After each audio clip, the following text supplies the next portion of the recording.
அடுத்த தேர்தலுக்கு நிறைய காலம் இருப்பதால் அதிமுகவுடன் கூட்டணி பேச தற்போதைய நிலையில் அவசியம் ஏற்படவில்லை என பாரதிய ஜனதா கட்சியின் மூத்த தலைவர் வெங்கையா நாயுடு தெரிவித்துள்ளார்.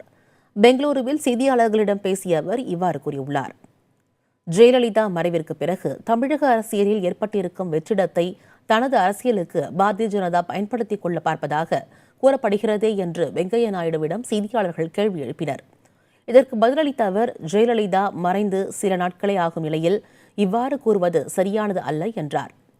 கூட்டணிக்கான தேவை ஏற்படாத நிலையில் அது பற்றி பேசுவதற்கு ஒன்றுமில்லை என்றும் வெங்கையா குறிப்பிட்டார்.